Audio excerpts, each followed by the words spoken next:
In this video, I'm going to show you how to make an exploded view of the microphone.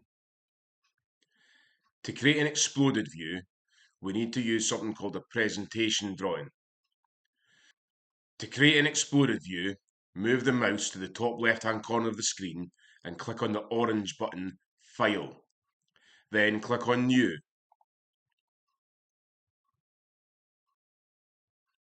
From the list here, make sure you've got metric selected.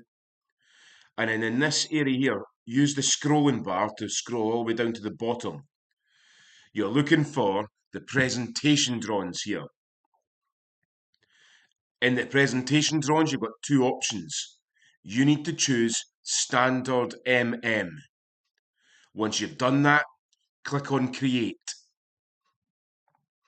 The first thing you're asked to do here is to choose the assembly that you want to explode. You will have to look in your technical folder in your space in the network. If you don't know how to find this folder, ask your teacher for help now. We want to find the assembled microphone. So select it and then click on Open. So you can see the microphone assembly now appears in the screen. Now at this stage it's really quite important before we start to explode this drawing to make it into an isometric drawing. For the microphone, we want to be able to see the front face of the round part of the microphone cover clearly. So in the view box in the top right hand corner here, I'm going to click on the front face. Then I'm going to move the mouse to the top left hand corner of this box and click on it. This is an isometric view, and this is the one I want because it's showing me the front face of the microphone casing. Now I want to begin to explode these components.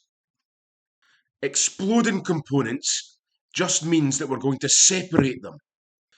An exploded view is used to help people understand how an assembly is fitted together.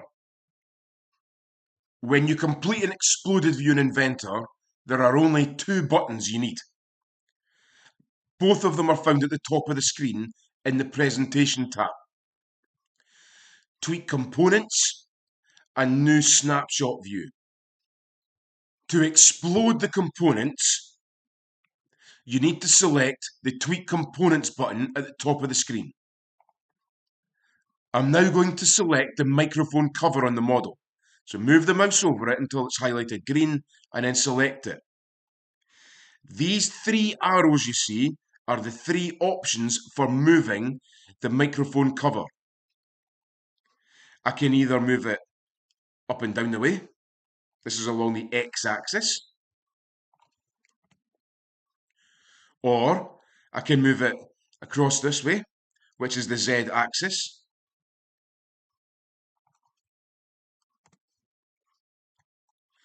Or I can move it in this direction, on the y-axis.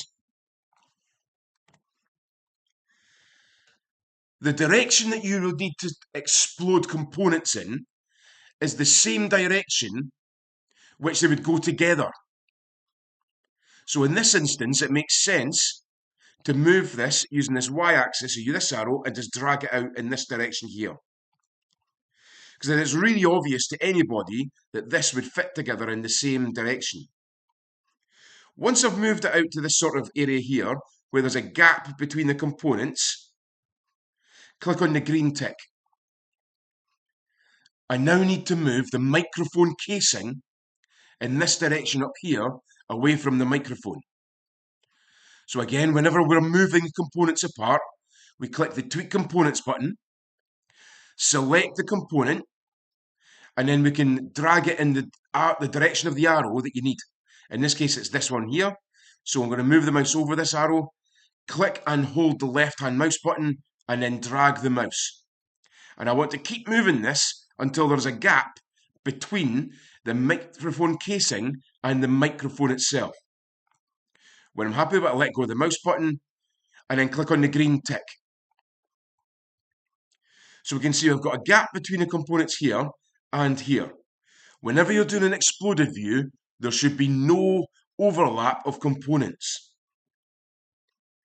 So I've finished exploding these now. So as I said to you at the start, the two buttons you need to select would be Tweak Components up here and New Snapshot View. Once you have finished moving the parts of your assembly away from each other in order to create your exploded view, we need to click on the New Snapshot View button. This creates this view in the top right-hand corner, and it is this snapshot view that will be used in your production drawings. We've now completed this exploded view, so we need to save it.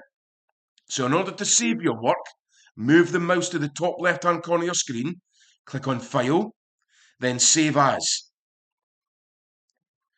Ensure you're saving this into your technical folder on the network. If you don't know how to find your technical folder, ask your teacher for help now. In the file name, this will be called Assembled Microphone. We are going to rename it as Exploded Microphone. So I'm going to delete the word assembled and instead type in exploded. So once I've done that and I've called this Exploded Microphone, I'm then going to click Save. That's you now finished creating your exploded view.